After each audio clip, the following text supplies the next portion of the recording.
Hi అండి, చెన్నూరు చేతి వంటకి స్వాగతం. ఈరోజు నేను మీకు నూప పచ్చడి చేసి చూపిస్తాను. ఇడ్లీకి దోశకి చాలా అద్భుతంగా ఉంటుంది. అది హెల్దీ కూడా. నూపప్పు రండి చూసేద్దాం. ఇదిగోనండి, నేను ఒక రైస్ కప్పుతో నువ్వుపప్పు తీసుకున్నాను. తెల్ల నువ్వుపప్పు. ఇది మనం శుభ్రంగా చూసుకుని, రాళ్ళు ఏమీ లేకుండా చూసుకుని అక్కడ పెట్టుకుని, ఇప్పుడు దానికి కావలసినటువంటి పదార్థాలండి. ఒక 30 వరకు ఎండుమిర్చి ఉన్నాయి, ఒక టేబుల్ స్పూన్ ధనియాలు, ఒక టేబుల్ స్పూన్ జీలకర్ర, కొంచెం పెద్ద నిమ్మకాయ సైజ్ అంత చింతపండు తీసుకున్నాను. దానికి ఒక 10 వెల్లుల్లి రెబ్బలు తీసుకున్నాను. దానికి సరిపడా ఉప్పు. ఇంతేనండి దానికి కావలసిన పదార్థాలు. అవి ఆగడానికి కొంచెం ఒక టేబుల్ స్పూన్ నూనె, అంతే. ఒక బాండిలీ పెట్టుకుందాం.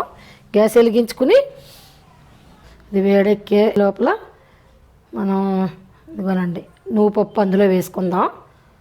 నువ్వుపప్పుని దోరగా వేయించాలండి. సిమ్లో పెట్టుకుని వేయించాలి.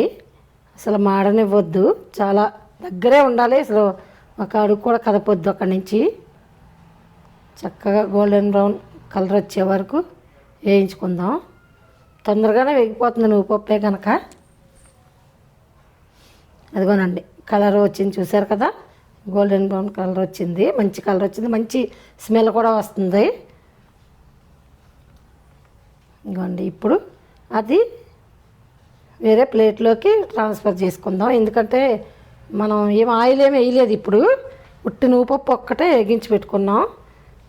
ఇప్పుడు మళ్ళీ అదే గిన్నె పెట్టుకుని బండిలి ఇలాగ ఈ నువ్వుపప్పు చల్లారుతూ ఉంటుంది.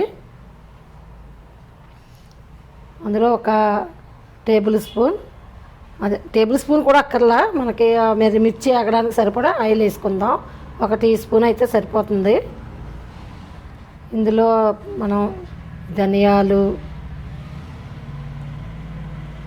ఒక టేబుల్ స్పూన్ ఉంటాయండి. 2 టీ స్పూన్లు వేసాను కనుక ఒక టేబుల్ స్పూన్ అవుతాయి. ఒక టీ స్పూన్ జీలకర్ర, ఎండుమిర్చి అవి 2 ముక్కల కింద కట్ చేసుకున్నాను. లోపల విత్తనాలు కూడా బాగా వేగుతాయి, కమ్మగా ఉంటుంది.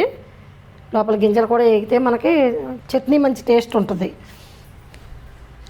ఇప్పుడు వాటిని మనం దగ్గరుండి వేగించుకుందాం చక్కగా.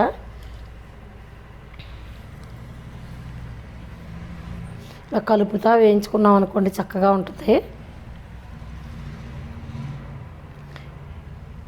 చూసారు కదా, చక్కగా వేగుతున్నాయి ఇవి. ఇదిగోండి కలర్ మారినాయి. ఇంకా నువ్వుపప్పు అంటే శరీరానికి కావలసిన ఐరన్ ఇస్తుంది, ఫుల్ ఫైబర్ ఉంటుంది కనుక మనం రోజు పప్పుల చట్నీ, పల్లీల చట్నీ ఇవి చేసుకుంటున్నాం. మధ్య మధ్యలో వారానికి ఒకసారి ఇది చేసుకున్నాం అనుకోండి, మనకి కావలసినటువంటి ఐరన్ పుష్కలంగా ఉంటుంది. ఇదిగోనండి కలర్ చూసారు కదా, మిర్చి చక్కగా వేగినాయి, మాడనివ్వద్దు అసలు. చక్కగా బాగా దోరగా వేగిన తర్వాత మనం దగ్గరే ఉండాలండి. అసలు మనం అటు ఇటు వెళ్ళొద్దు. మిర్చి వేసిన తర్వాత స్టవ్ బంద్ చేసేసి చక్కగా వేగినాయి కదా. ఇప్పుడు మనం 1 నిమిషం కలపాలండి, లేకపోతే అడుగు మాడుతూ ఉంటాయి. కట్టేసిన తర్వాత కూడా 1 నిమిషం అలా కదిపామనుకోండి, చక్కగా అన్నీ ఈవెన్గా సమంగా ఏగుతాయి. ఇప్పుడు మనం ఒక మిక్సీ జార్ తీసుకుని ఫస్ట్ నువ్వుపప్పు వేసుకుందామండి. ఇది చల్లారింది నువ్వుపప్పు అంతా ఇందులో మిక్సీ జార్లో వేసుకుని మనం రోట్లో చేసుకుంటే రోటి పచ్చళ్ళు చాలా బాగుంటాయి. ఇప్పుడు మనకి అంత టైం లేదు కనుక ఇదిగోనండి 1 రౌండ్ వేసుకొచ్చాను. 1 రౌండ్ తిప్పుకొచ్చిన తర్వాత ఇప్పుడు మిర్చి వేగించినవి ఉన్నాయి కదండి, ధనియాలు, జీలకర్ర అంతా అందులో వేస్తున్నాను. ఇలాగా మనం అది పట్టుకొచ్చే లోపల మిర్చి కూడా చల్లారింది. చూశారు కదా మీరు. ఇందులో వెల్లుల్లి రెబ్బలండి. నువ్వుపప్పు ఒకసారి పట్టుకొచ్చాక మిరపకాయలు అవి వేసిన తర్వాత వెల్లుల్లి, చింతపండు అలా రెమ్మల్లా విడదీసుకుని వేద్దామండి, గింజలు లేకుండా చూసుకుని. ఇప్పుడు అందులో తగినన్ని నీళ్లు పోసి మిక్సీ మళ్ళీ ఒకసారి పట్టుకుని వద్దామండి. పట్టుకొచ్చిన తర్వాత దానికి తగినంత సాల్టు, కళ్ళుప్పు వేస్తున్నాను నేనైతే. దానికి రుచికి సరిపడా సాల్ట్ వేసుకోండి. ఇప్పుడు కొంచెం నీళ్ళు పోసుకుంటా చక్కగా అదిగోనండి మెత్తగా మిక్సీ పట్టుకోవడమే. తగిన నీళ్ళు పోసుకోవచ్చు. చట్నీ మనకి ఇడ్లీకి దోశకి కావాల్సిన నీళ్ళు పోసుకోవచ్చు. చూసారు కదా, చక్కగా ఉంది. మంచి హెల్దీ ఫుడ్ ఇది. మనకు కావాల్సిన నీళ్ళు కలుపుకోండి. ఇందులో మీకు వాటర్ కలుపుకొని మళ్ళీ ఒక రౌండ్ తిప్పుకుంటే మీకు ఈవెన్గా కలుస్తుందో, లేకపోతే కలుపుకోవచ్చు. మంచి స్మెల్ అండి. చూసారు కదా, రెడీ అయింది. పక్కన ఇడ్లీ వేసుకుని నేను చట్నీ చేసుకున్నా, ఇడ్లీ దోశకి. ఇది మీకు ఈ వీడియో నచ్చినట్లయితే లైక్ చేయండి, షేర్ చేయండి, సబ్స్క్రైబ్ చేయండి. Thank you.